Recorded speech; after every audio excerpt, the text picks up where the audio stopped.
Alright, so, new Dream Theater album is just leaked a couple days ago. A lot of people have already gotten their opinions out on it, and this is going to be a review basically telling you guys what I think. So, to get started, if you know Dream Theater, if you've heard their past works such as Images and Words, When Dream and Day Unite, A Dramatic Turn of Events, and Awake, somewhere in there, Train of Thought, you'll definitely understand where this band is coming from on this album. This is more of a radio-friendly album as opposed to the more harder stuff that they've done. This one is a bit more upbeat, and it has those undertones of just kind of the radio-friendly nature of rock music as it stands today. But more on that in a little bit. I'm going to go through it track by track. This album, moreover, has 9 songs, and what is it, like 40-some minutes?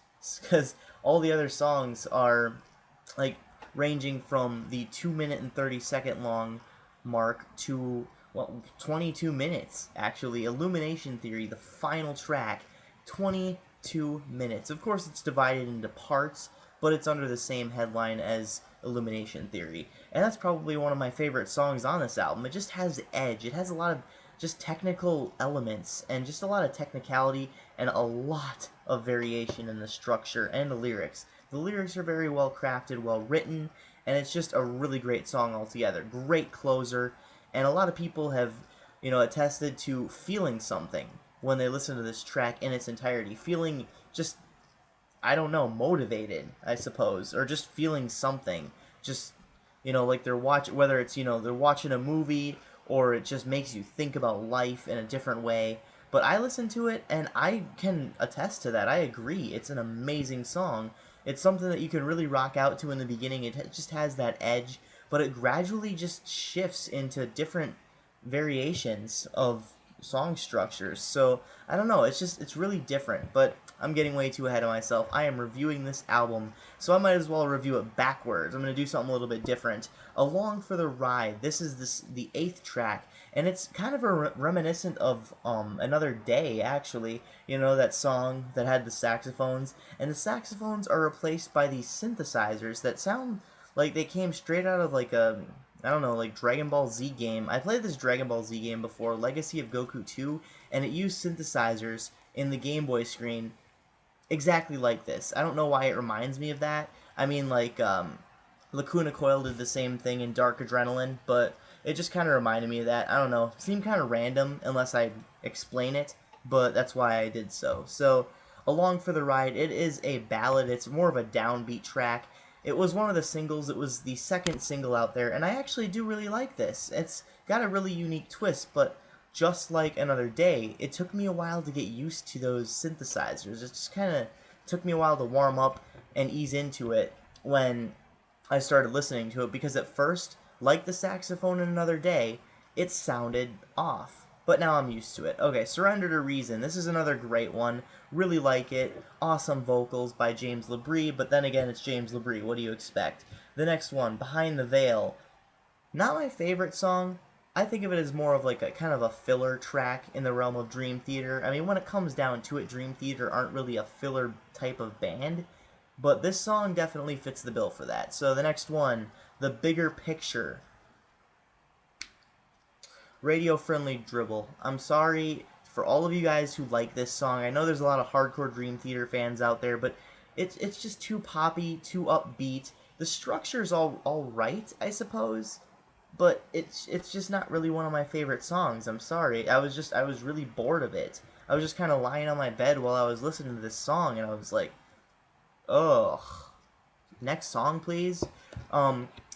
Enigma Machine, or Enigma Machine, however the fuck you pronounce it. This is their first instrumental since, I believe, the Train of Thought album, which I actually reviewed. So it's their first instrumental since Train of Thought, and I gotta say, I really like the structure of this one, the build, the intensity level, and just the variation between guitars, and just the drumming especially stands out. That's another thing. This is the first album where Mike Mangini, if that's how you pronounce it, because I know people get hung up on pronunciation, but Mike Mangini, this is the first album in which he actually has writing credits for the drumming. So he actually drummed on A Dramatic Turn of Events, but didn't actually get to write any of it. So this truly shows what kind of potential Mike has for the rest of the band. So the next one, The Looking Glass, this is another one. It's a little bit more downbeat than all the other songs on here, except for The Bigger Picture, of course. It is a downbeat track, but there's a lot of variation, like I said. There's a lot of different song structures in the riffs. It's got a lot of variety to it. I really like it. The vocals are great. Everything's pretty much where it needs to be. The next one, Second Last, this is the single, and this is what led most of us to believe that this is going to be a darker album, an intense album, a fast-paced album, much like Black Cloud Silver Linings. This song is The Enemy Inside, and this was the first song that I heard by Dream Theater on this album. Came out on my birthday, my 21st birthday, mind you, so I didn't really get a chance to review it, so I'm actually going to make that up right now. Awesome song. I would rate this song probably a 9.5 out of 10. I liked it about as much as I liked In Due Time, which is saying a lot. One of my favorite singles from this year, and, you know, top 3 favorite singles. Probably, this would probably be number 2. You know, maybe tied with number 1 as In Due Time, I'm not sure. But this is a great one. The intro is about 3 minutes long, 2 minutes and 42 seconds, and it's called False Awakening Suite. And I really like how it eases into The Enemy Inside.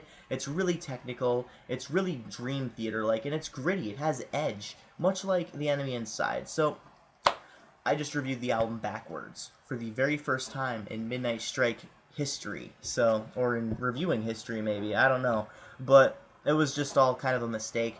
Anyways, Dream Theater, self-titled. What do I think of it? It's a good album. Yeah, that's really all I have to say about it. While it lacks the edge of albums such as Train of Thought and Images and Words, and even A Dramatic Turn of Events, dare I say, it's one of those albums where you have to listen to it more than once in order to get what Dream Theater was actually going for, much like A Dramatic Turn of Events. Now that's something that a lot of reviewers have attested to, have gone on and said about A Dramatic Turn of Events, and I'm going to say it about their self-titled album as well. The more accessible songs include The Looking Glass, The Enemy Inside, the intro, False Awakening Suite, and, you know, about 4 or 5 minutes into Illumination Theory. You really have to listen to Illumination Theory. Probably my second favorite song on this one, including, you know, The Enemy Inside. Probably my favorite, top pick, but I digress. So, overall, this album is exactly what you would expect from Dream Theater. It's another Dream Theater album. If you haven't heard Images and Words, if you haven't heard When Dream and Day Unite, or A Change in Seasons, or Train of Thought, or any of those, this album will blow you away.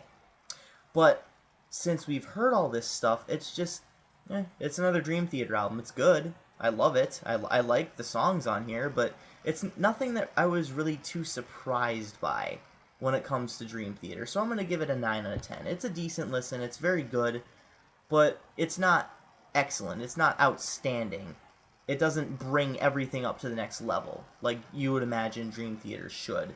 So that's basically my recap of Dream Theater's self-titled album. 9 out of 10. Getting tired. It's like 2:37 in the morning right now. So 9 out of 10. Thank you very much for watching. This is Midnight Strike 3625, completely unedited, and keep calm and rock on.